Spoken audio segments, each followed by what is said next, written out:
शहीदों की पावन भूमि को मैं सर्वप्रथम धन्यवाद देना चाहूंगा लोकतंत्र के चौथे स्तंभ मेरे तमाम मीडिया बंधुओं को, जो 2021 से आज 25 का समय आ गया, लेकिन अगर कोई बारीकी से, कोई मजबूती से बेबाक आवाज बनकर इस सरकार के खिलाफ मुखरता से अगर किसी ने लड़ने का काम किया तो तमाम लोकतंत्र के चौथे स्तंभ मीडिया बंधुओं ने किया। एक बार जोरदार तालियां इन सबके लिए। मुझे याद है 2021 का दिन, मुझे 2021 का यह दिन याद है जहां पर तथाकथित उस समय बेरोजगारों के नेता हुआ करते थे। उन्होंने इस आंदोलन को बेचने का काम किया, युवाओं के नाम पर राजनीतिक रोटियां सेकने का काम किया। मैं रात को 9 बजे यहां आंदोलन में मौजूद था।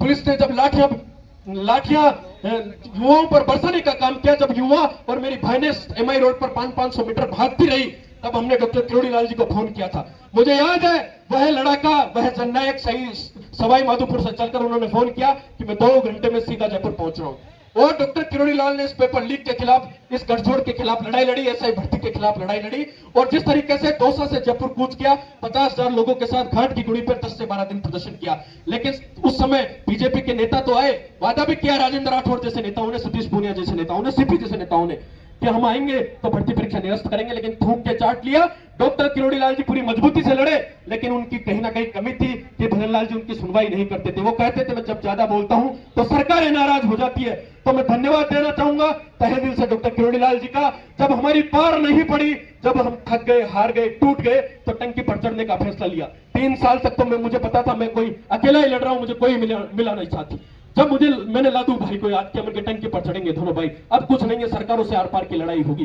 3 दिनों तक भूखे प्यासे चढ़कर दोनों भाई ने ध्यान आकर्षण करने का सरकार के सामने प्रयास किया, लेकिन उस समय सरकार ने, तानाशाही सरकार ने मीडिया बंधुओं को दबाने का काम किया, उनकी आवाज दबाने का काम किया। और हम भूखे प्यासे जब चढ़े रहे तो हर तरीके से मैं प्रताड़ित करने का काम किया। मुझे याद है जब 3 दिनों तक मेरी मां से मेरी फोन पे बात हुई तो भूख प्यासी खाना नहीं खाया था। पुलिस वालों ने घर के आगे गाड़ियां लगा दी थी और कहती थी साहब हमारी गाड़ी में बैठो, आपके बच्चों को उतारने जयपुर चलो। लेकिन हमने उनका प्रबंध पहले किया था, हमने 5 लोगों को पहले ही छोड़ दिया था, भैया घर वालों को मैंने जवाब करना।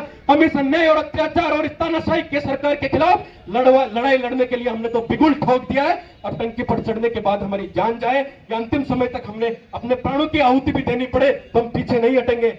उसके बाद जब हार गए, थक गए, तो हमारी मदद करने के लिए हमने दिल्ली का रुख किया और 2 से 4 या 5 बार चक्कर काटने के बाद हनुमान जी ने मैं आश्वस्त किया कि मैं आऊंगा और आप सबकी लड़ाई लड़ूंगा। लोग ताने मारने लग गए, विद्यार्थी कहने लगे भैया कब आएंगे आपके हनुमान जी, कब आएंगे आपके हनुमान जी।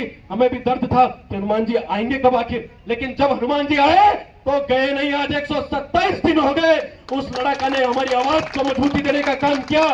सांसद हनुमान बेनीवाल एकमात्र सांसद जिसने पेपर लीक से लेकर तमाम भ्रष्टाचार पर, चाहे झालावाड़ का हादसा हो, सड़क से लेकर संसद में अगर किसी ने आवाज बनने का काम किया तो लड़ाका सांसद हनुमान बेनीवाल ने किया। और मैं सबसे बड़ा धन्यवाद, अगर एसआई भर्ती में मैं पहले नंबर पर अगर किसी को धन्यवाद ज्ञापित करना चाहूं तो वो एसओजी के मुखिया, एसओजी के कप्तान हमारे एडीजी वीके सिंह जी हैं। उनको मैं तहे दिल से नमन करता हूं, धन्यवाद ज्ञापित करता हूं, साधुवाद देता हूं कि वो माननीय न्यायपालिका के समक्ष खड़े होकर सच को सच कहने की ताकत रखते हुए अपनी बारीकी से, अपने बेबाक अंदाज में उन्होंने चार्जशीट पेश करके ये बताया कि 35 दिन पहले पेपर लीक हो गया और इसमें पारदर्शिता, गोपनीयता, विश्वसनीयता, शुचिता सब कुछ भंग हो चुकी। साथ ही याचिकाकर्ताओं के हमारे अधिवक्ता आदरणीय senior major RP Singh ji और हरिंदर नील जी को धन्यवाद देना चाहूंगा। लड़ाका सांसद हनुमान बेनीवाल के साथ जो ये पीछे आरएलपी के बब्बर शेर खड़े हैं, इन सभी लोगों को धन्यवाद देना चाहूंगा। मीडिया बंधु आते थे, हर बार एक सवाल करते थे भैया ऐसा ही अभ्यर्थी कहां है। हम कहते थे साहब संख्या मायने नहीं रखती, अभ्यर्थी तो पढ़ाई करने के लिए बने हैं, लड़ाई लड़ने के लिए नहीं बने। लेकिन जो आरएलपी के मजबूत योद्धा जो हमारे पीछे खड़े हैं, डॉक्टर श्रवण जी हो, पप्पू जी हो, तमाम लोग इस ढाल और कवच और सुरक्षा बनकर हमारे बीच खड़े रहे, क्योंकि 80 दिनों तक तो सांसद हनुमान बेनीवाल ने हमारी आवाज बनने का काम किया।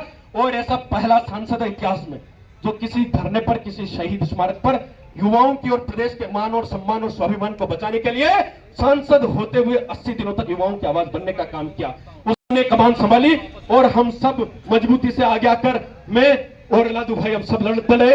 ये विकास भिदुड़ी की, हनुमान बेनीवाल जी की, लादू जी की जीत नहीं है, ये तमाम प्रदेश के नौजवानों की, प्रदेश की छात्र शक्ति की जीत है। और इस जीत का श्रेय मैं बड़े तहे दिल से मीडिया बंधुओं को देना चाहूंगा कि आप सब लोगों ने आईना दिखाने का काम इस सरकार को किया। सरकार अपनी तानाशाही पर उतारू थी, सरकार अपनी हर धर्मिता पर उतारी थी, सरकार अपने पक्षपातपूर्ण रवैये पर उतारू थी, लेकिन सरकार को करारा तमाचा माननीय न्यायपालिका ने चढ़ा। इसके लिए माननीय जज साहब समीर जैन जी का जितना धन्यवाद करूं उतना कम है। एक बार मेरे साथ जोरदार आप उद्घोष लगाएंगे, भारत माता की, भारत माता की, इंकलाब जिंदाबाद, इंकलाब जिंदाबाद, हमारी एकता जिंदाबाद, जिंदाबाद जिंदाबाद, हमारा संघर्ष जिंदाबाद, जिंदाबाद जिंदाबाद, लड़ाका बेनीवाल जिंदाबाद, जिंदाबाद जिंदाबाद, चन्नैया डॉक्टर किरोड़ीलाल जिंदाबाद, जिंदाबाद जिंदाबाद, एसओजी मुखिया वीके सिंह जिंदाबाद, जिंदाबाद जिंदाबाद। और मुझे याद है जब आदरणीय सीनियर पत्रकार सड़क कवर करने आते थे, जब रिद्धि सिद्धि पर हमने कई बार ग्राउंड कवरेज की, पैदल मार्च निकाला, तो इन्होंने बहुत बारीकी से आज तक पर नेशनल पर हमारी खबर को चलाने का काम किया। और तब इनको पता लगा कि वास्तव में योद्धा यहाँ पे लड़ रहे हैं और उसका नतीजा ये है कि यहाँ पर आज हम सबको ऐतिहासिक तौर पर जीत मिली है। आप सब लोगों का जितना धन्यवाद ज्ञापित करूं, जितना श्रेय अदा करूं उतना कम है। और धन्यवाद देना चाहूंगा इस शहीदों की पावन भूमि को, जिन्होंने यह हमें हौसला दिया कि हम यहाँ पर बैठकर लड़ते रहे। निरंतर इस तानाशाही सरकार के खिलाफ हम कभी झुके नहीं, हम तक टिके रहे और मजबूती से, बेबाकी से, पूरे हौसले के साथ हम ये लड़ाई लड़ते रहे। तमाम मीडिया बंधुओं को, तमाम कार्यकर्ताओं को, तमाम छात्र शक्ति को और प्रदेश की जो ट्विटर टीम थी, ट्विटर आर्मी थी, जिसने भजनलाल सरकार को चेता दिया कि भजनलाल हटाओ और राजस्थान बचाओ, उन सभी तमाम लोगों को मैं धन्यवाद देना चाहूंगा। बहुत बहुत धन्यवाद।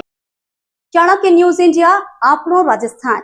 अब आप सबके सामने पहली बार नए अंदाज में नए भारत और हर कदम पर आगे बढ़ते राजस्थान के साथ राजस्थान की संस्कृति और राजस्थान की हर वो पहली खबर जो अब चाणक्य न्यूज इंडिया राजस्थान की पैनी नजरों के साथ सबसे पहले पहुंचेगी आप तक।